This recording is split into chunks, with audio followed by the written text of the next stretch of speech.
Hi friends, this is Dr. Gautam Saha, President of Indian Psychiatric Society. Today I want to talk on stigma, prejudice and discrimination against people with mental illness.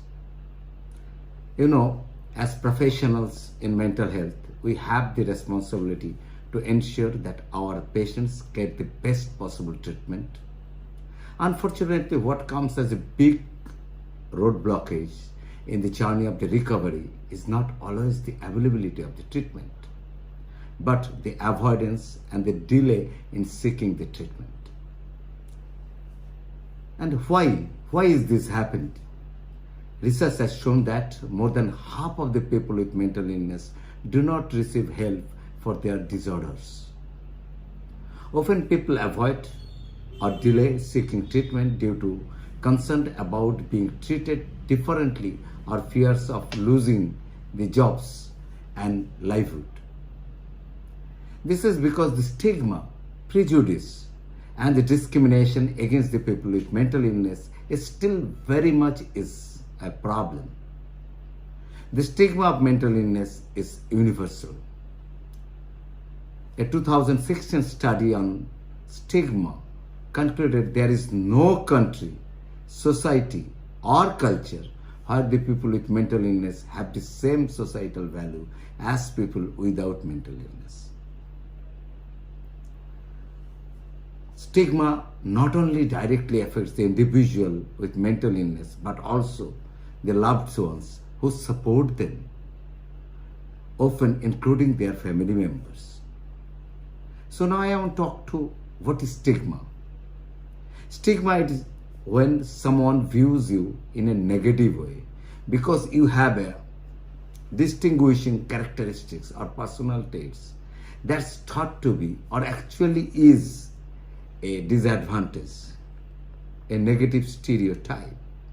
Unfortunately, negative attitude and the beliefs towards the people who have mental illness or mental conditions are very much common.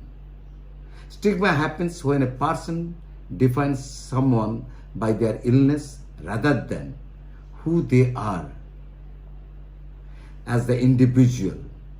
For example, they might be labeled as a psychotic rather than a person with psychotic illness or psychosis. Stigma can lead to a discrimination, and this discrimination is when someone treats you in a negative way because of your mental illness. Stigma can lead to discrimination, and this discrimination may be obvious and direct, such as someone making a negative remark about the mental illness or your treatment. It may be unintentional or subtle, such as someone avoiding you because the person assumes that you could be unstable, violent, or dangerous due to your mental illness. Now, what are the types of stigma? From the experience viewpoint, stigma can be subdivided into: number one, perceived stigma. What is considered to be the most people's view of those with the stigmatizing condition. Endorsed stigma. When the people agree with the stigma, prejudice and discrimination. Maybe the anticipated stigma, where the patient expects rejection, which may of course change their behavior, as for example, to hostility, leading to a self-fulfilling prophecy. And next is received stigma, when the patient experiences discrimination and rejected or devalued. Last, enacted stigma, another term which refers to the actual discrimination in practice. What are the harmful effects of stigma and discrimination? Stigma and discrimination can contribute to worsening of the stigma and reduced likelihood and getting treatment. A recent extensive review of research found that self-stigma leads to negative effects on recovery among the people diagnosed with severe mental illness.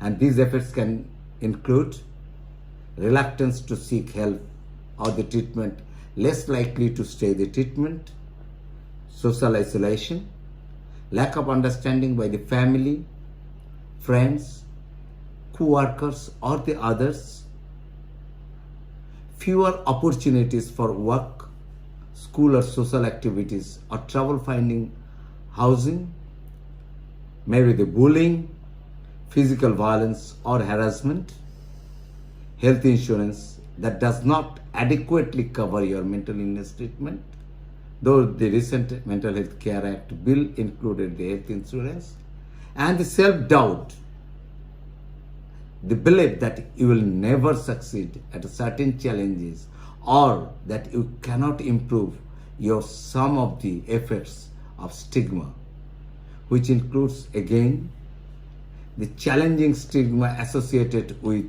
mental illness. What is the role as a professional? What are the role of ourselves? Everyone has a role to play in creating mentally healthy community. One that is inclusive, rejects discrimination, and supports the recovery. And ways to help include learning the fact about the mental illness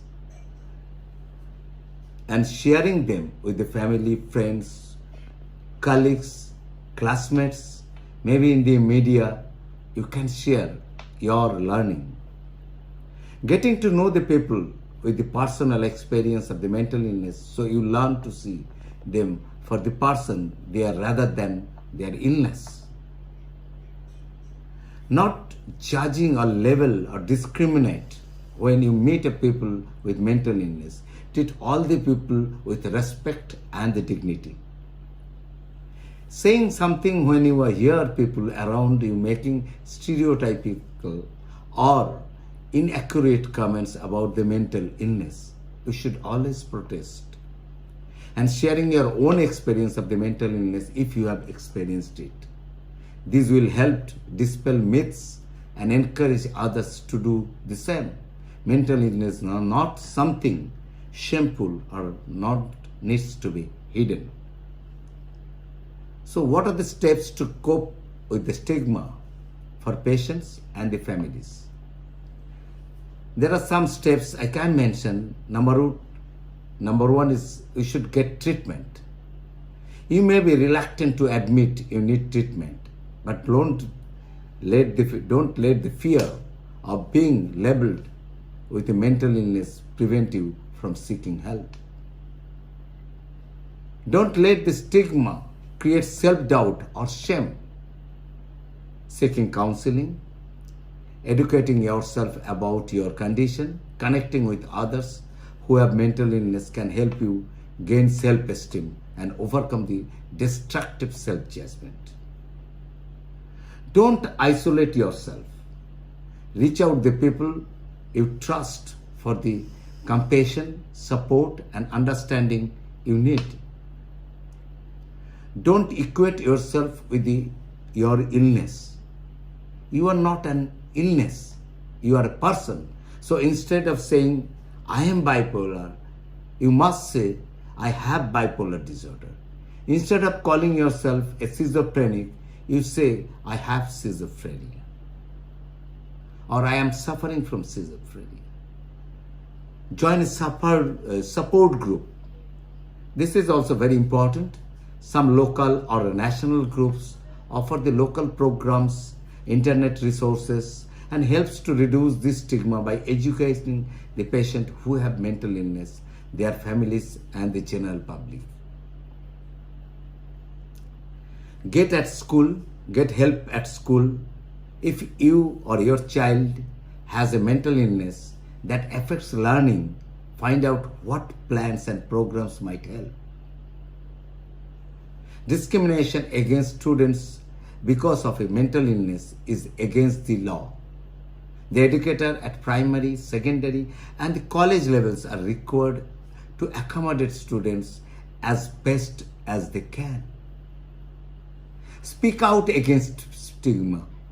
Consider expressing your opinions at the events in letters to the editor or the internet. It can help instill courage in others facing similar challenges, and educate the public about the mental illness. In conclusion, I must say, others' judgment almost always stem from the lack of understanding rather than information based on facts. Learning to accept your condition and recognize what you need to do to treat it. Seeking support, helping educate others can make a big difference. Stigma, because only together we can abridged. Thank you. Thank you so much for patient hearing.